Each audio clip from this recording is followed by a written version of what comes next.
اس آدمی کی عمر 35 اور 40 کے درمیان ہوگی۔ خوش لباس اور باوقار سا آدمی تھا، اور وہ عورت میرے اندازے کے مطابق 30 سے کم ہوگی، اور بہت طرح دار قسم کی عورت تھی۔ وہ ان عورتوں میں سے تھی جن پر زمانے کے اثرات ذرا کم ہی ہوا کرتے ہیں اور جن کی شادابیاں بہت دنوں تک برقرار رہتی ہیں۔ میں اس وقت ٹیکسی سٹینڈ کے پاس کھڑا تھا کہ وہ عورت بھی آ کر کھڑی ہو گئی۔ ایسی کسی عورت کو دیکھ کر سینے میں ہلچل سی ہونے لگتی ہے، خاص طور پر کسی خوبصورت عورت کو۔ شاید وہ بھی ٹیکسی کے لیے آئی ہوگی اور میری طرح کسی دفتر میں کام کرتی ہوگی۔ اب ایسی باتیں میں اس سے کہاں معلوم کر سکتا تھا؟ خواہش تو یہی تھی کہ آگے بڑھ کر اس سے بات کر لوں، اس سے پوچھوں کہ وہ کس طرف جا رہی ہے، اور جھوٹ بھی بول دوں کہ میں بھی اسی طرف جا رہا ہوں۔ چلیے میں آپ کو ڈراپ کر دیتا ہوں۔ میں یہ سب سوچے جا رہا تھا کہ اچانک وہ آدمی آ گیا۔ وہ آگے جا رہا تھا، لیکن اس عورت کو دیکھ کر رک گیا۔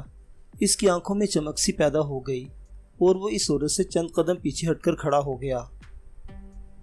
عورت نے ایک نظر اس کی طرف دیکھ کر اپنا چہرہ میری طرف کر لیا۔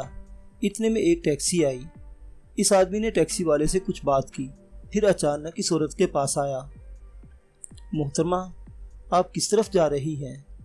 اس نے بڑے ادب سے اس عورت کو مخاطب کیا۔ وہ دونوں میرے قریب ہی کھڑے تھے، اس لیے میں نے ان کی باتیں سن لی۔ جی صدر کی طرف، اس عورت نے تھوڑا سا ہچکچاتے ہوئے جواب دیا۔ چلیے میں آپ کو ڈراپ کر دیتا ہوں، اس نے کہا۔ میں بھی اسی طرف جا رہا ہوں۔ آ جائیں پلیز۔ بالکل وہی باتیں جو میں نے سوچ رکھی تھیں، لیکن میں صرف سوچتا رہ گیا اور اس کمبخت نے بازی مار لی۔ وہ عورت ہچکچاتی ہوئی آگے بڑھی اور ٹیکسی کی پچھلی نشست پر بیٹھ گئی، جبکہ وہ آدمی آگے بیٹھا تھا۔ میں اپنی جگہ کڑ کر رہ گیا۔ اچھا خاصا معقول آدمی معلوم ہوتا تھا، اور کتنی آسانی سے ایک خوبصورت عورت کو اپنے ساتھ لے جانے میں کامیاب بھی ہو گیا۔ ان دونوں کے درمیان یقیناً راستے پر باتیں ہوتی رہی ہوں گی، ایک دوسرے کو نام بتائے گئے ہوں گے، پھر فون نمبر بھی دے دیے گئے ہوں گے، اور ہو سکتا ہے اس نے چائے کی دعوت بھی دے دی ہو۔ اب دونوں کہیں بیٹھ کر چائے پی رہے ہوں گے۔ یہ سب سوچ کر میرا دماغ کھولتا رہا۔ میرے ساتھ مسئلہ یہ ہے کہ میں بہت کچھ سوچ تو لیتا ہوں، لیکن عمل نہیں کر پاتا، اور بازی کسی اور کے ہاتھوں چلی جاتی ہے۔ کبھی مجھ میں اتنی ہمت نہیں ہوتی، یا میں ہمیشہ دیر کر دیتا ہوں اور وقت گزر جاتا ہے۔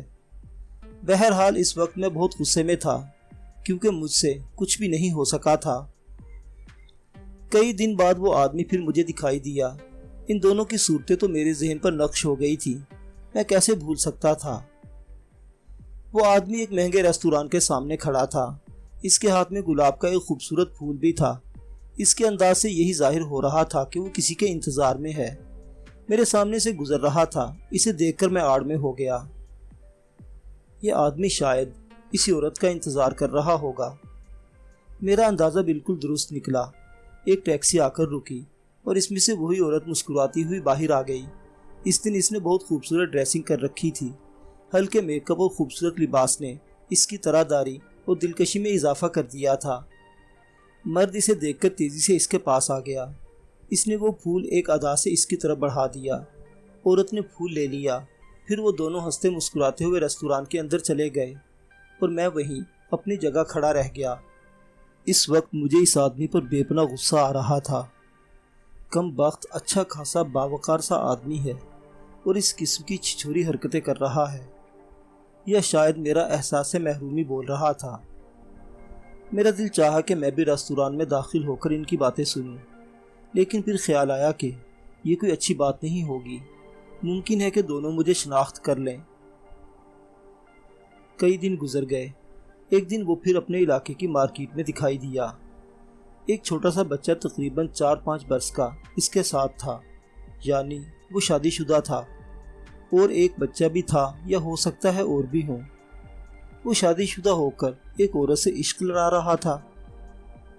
اس کی بیوی کا یہ خیال ہوگا کہ اس کا شوہر بہت باوفا ہے، لیکن اس بیچاری کو کیا معلوم تھا کہ اس کا شوہر گھر سے باہر کیا کرتا پھر رہا ہے۔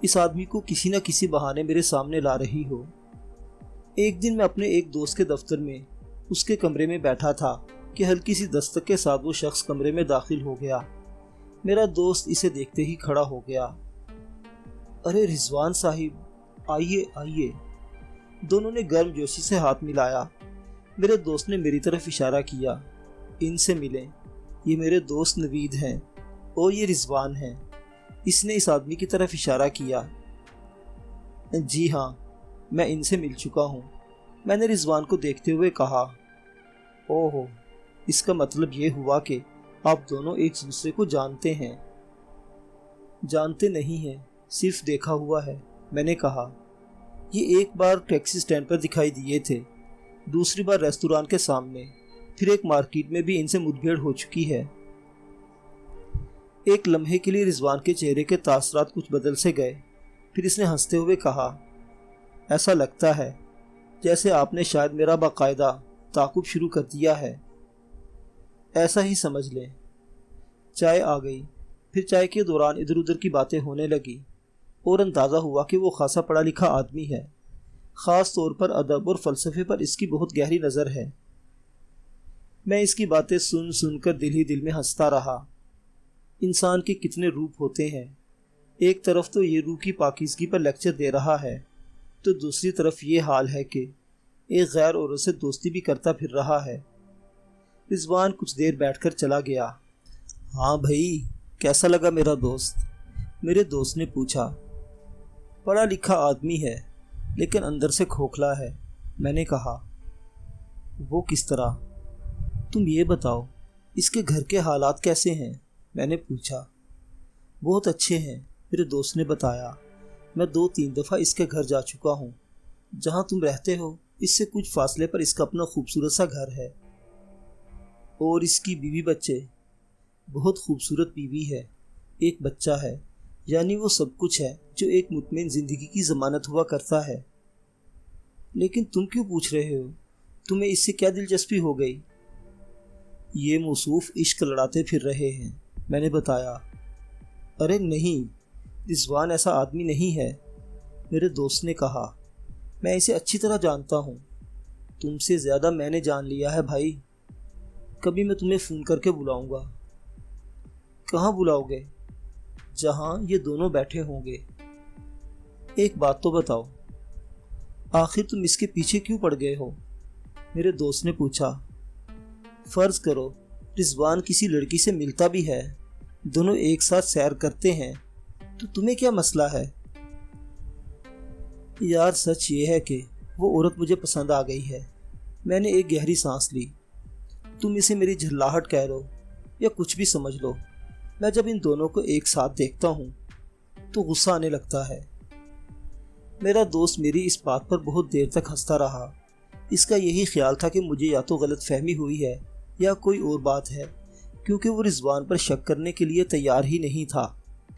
کئی دن بعد مجھے اپنی بات ثابت کرنے کا موقع مل ہی گیا۔ رضوان اسی خوبصورت عورت کے ساتھ ریسٹورنٹ میں موجود تھا۔ دونوں بہت ہنس ہنس کر بات کر رہے تھے، یعنی اب معاملہ بہت آگے جا چکا تھا۔ رضوان نے مجھے نہیں دیکھا تھا۔ میں نے اسی وقت اپنے دوست کو فون کر دیا۔ اگر اپنے دوست کی اصلیت جاننا چاہتے ہو تو فوراً بلوم سٹار آ جاؤ، میں نے بتایا۔ میرے دوست کو بھی کرید سی لگ گئی تھی، اس لیے اس نے وعدہ کیا کہ وہ 15 منٹ میں پہنچ رہا ہے۔ اس دوران میں وہ عورت رضوان سے اجازت لے کر چلی گئی، جبکہ رضوان ریسٹورنٹ میں ہی بیٹھا رہا۔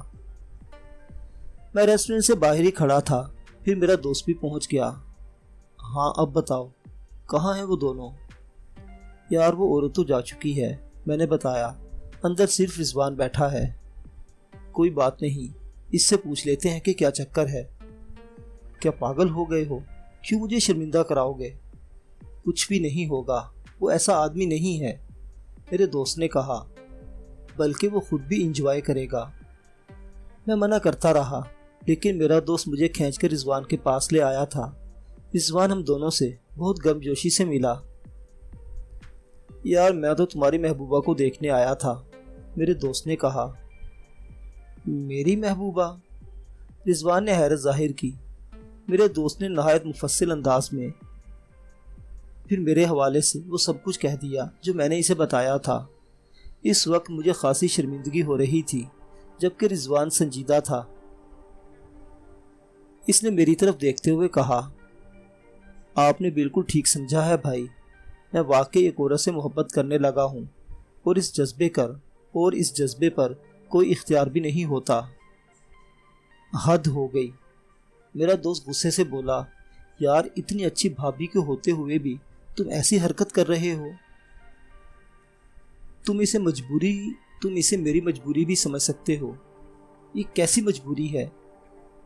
تم دونوں میرے ساتھ گھر چلو، میں تمہیں تفصیل سے بتاؤں گا کہ یہ کیسی مجبوری ہے۔ اب پتہ نہیں اس کے گھر جانا مناسب تھا یا نہیں، بہرحال تجسس اتنا تھا کہ میں اور میرا دوست دونوں رضوان کے گھر پہنچ گئے۔ یہ گھر میرے ہی علاقے میں تھا، انتہائی خوبصورتی اور سلیقے سے سجا ہوا گھر۔ رضوان نے ہم دونوں کو ڈرائنگ روم میں بٹھا دیا۔ کچھ دیر میں رضوان کی بیوی ٹرالی میں ناشتے کے لوازمات لیے ہوئے اندر آ گئی، اور میں اسے دیکھ کر کھڑا ہو گیا، کیونکہ یہ وہی عورت تھی۔ میری سمجھ میں نہیں آ رہا تھا کہ میں کیا کہوں، جبکہ رضوان اور وہ عورت دونوں ہنسے جا رہے تھے۔ یہ کیا سلسلہ ہے یار؟ میرے دوست نے پوچھا۔ یہ ایک نسخہ ہے محبت میں گرمجوشی پیدا کرنے کا، رضوان نے بتایا۔ بات یہ تھی کہ ہم دونوں یہ محسوس کر رہے تھے کہ ہماری محبت میں سرد مہری سی پیدا ہو گئی ہے۔ ہم ایک ہی لوکیشن پر ایک دوسرے کو دیکھتے دیکھتے بور ہو گئے تھے، اس لیے ہم دونوں نے سوچا کہ کیوں نہ اس طرح ملاقاتیں کی جائیں جس طرح محبوب اور محبوبہ ایک دوسرے سے ملتے ہیں، چھپ چھپ کر۔ اور تم یقین کرو، اب ہمارے درمیان وہی پہلے والی گرمجوشی پیدا ہو گئی ہے۔ ہو خدا، میں شرم سے پسینے پسینے ہو رہا تھا۔ بھائی صاحب، رضوان کی بیوی نے مجھے مخاطب کیا، ویسے یہ نسخہ ہے بہت زبردست، آپ بھی چاہیں تو بھابھی کے ساتھ یہ نسخہ استعمال کر سکتے ہیں۔ وہ سب ہنسنے لگے تھے۔ ویسے میں نے بھی گھر آ کر بیوی کے لیے یہ نسخہ آزمایا اور بہت مفید پایا ہے۔ اگر آپ بھی اس قسم کی صورتحال سے دوچار ہیں تو بے جھجک یہ نسخہ استعمال کر سکتے ہیں۔ میری طرف سے آپ کو اجازت ہے۔ خواتین و حضرات، کیسی لگی آپ کو یہ کہانی؟